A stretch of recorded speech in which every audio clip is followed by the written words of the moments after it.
नमस्कार दोस्तों, आपका एक बार फिर से स्वागत है। दोस्तों, जब से कोरोना महामारी के कारण लॉकडाउन रहा तो आप सभी जानते हैं कि ऑफ़लाइन जितनी भी क्लासेस होती थी सभी बंद हो चुकी हैं। तो लॉकडाउन के दौरान ही मैंने अपना चैनल शुरू किया, जिसका उद्देश्य सिर्फ इतना था कि आप लोगों की प्रैक्टिस रुके नहीं, वो चलती रहे।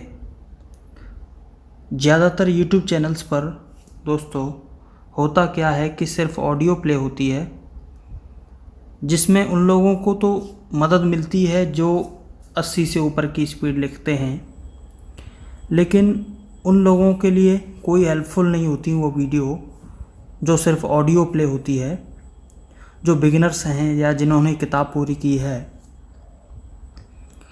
तो इसी कारण दोस्तों मेरा उद्देश्य उन लोगों के लिए चैनल शुरू करना था जो लोग बिगिनर्स हैं, बहुत कम गति है उनकी लिखने में, 40 शब्द प्रति मिनट है या 60 शब्द प्रति मिनट की स्पीड से लिख रहे हैं, उनकी स्पीड नहीं बढ़ रही है।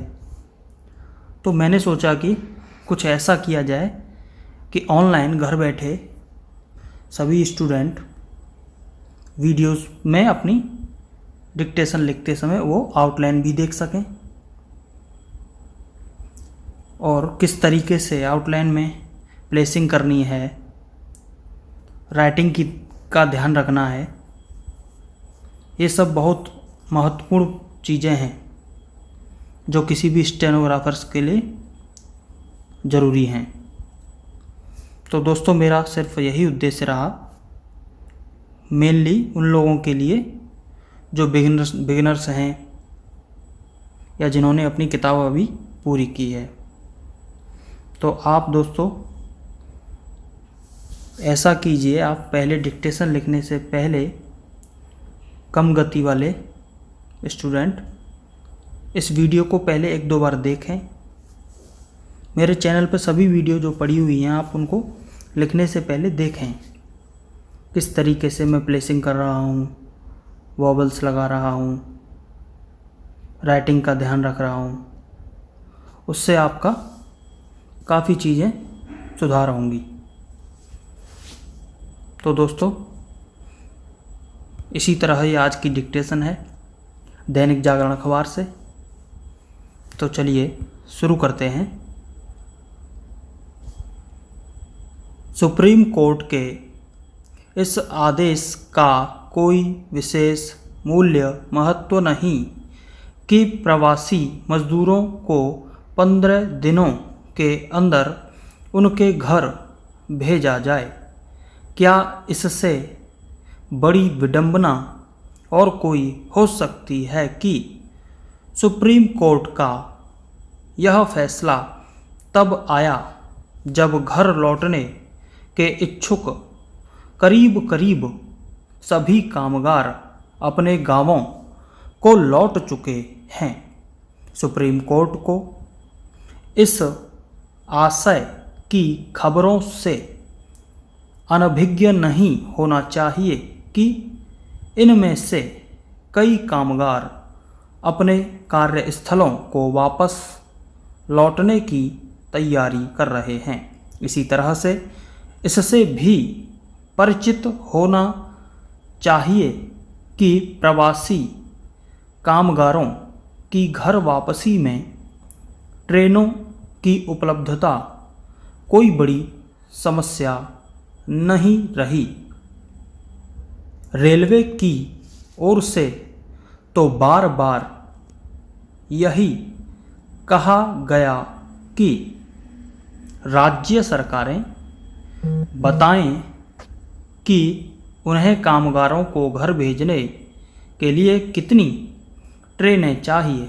उसकी ऐसी अपील के बावजूद कई राज्य सरकारों ने सहयोग का परिचय देने से इनकार किया।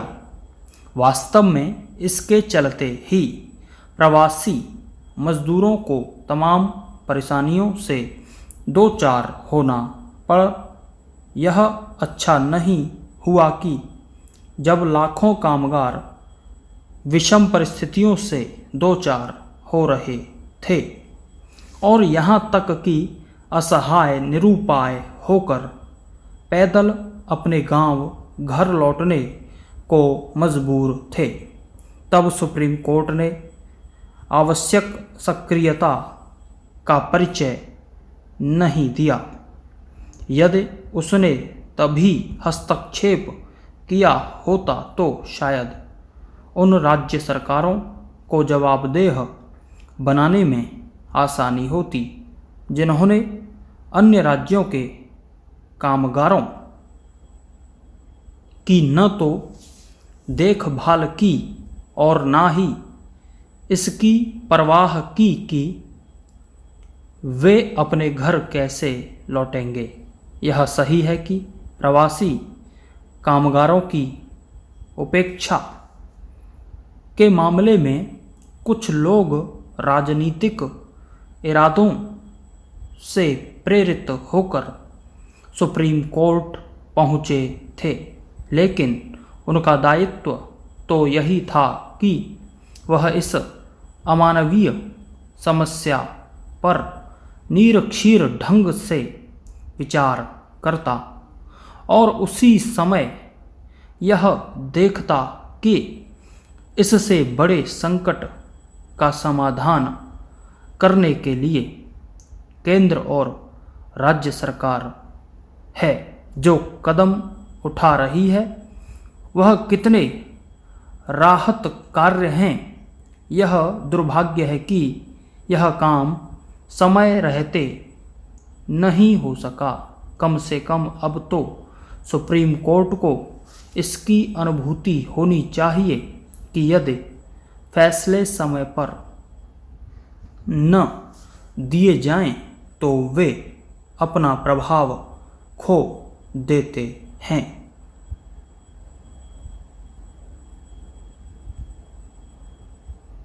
न्याय वही जो उस समय पर हो। यह अच्छा है कि सुप्रीम कोर्ट ने राज्यों से कहा कि वह अपने गांव घर लौटे मजदूरों के रोजगार की व्यवस्था करें, लेकिन यह काम इतना आसान काम नहीं जो उसके निर्देश मात्र से हो जाएगा। अब जब वह रोजी रोटी की समस्या से जूझ रहे कामगारों के भविष्य की चिंता कर रहा है तब फिर उसे यह बहुत सावधानी से देखना चाहिए कि कुछ राज्यों की ओर से अप्रासंगिक हो चुके श्रम कानूनों में फेरबदल के खिलाफ जो याचिकाएं उसके पास आई हैं उनका निस्तारण कैसे करना है। दोस्तों, ये वीडियो आपको पसंद आई हो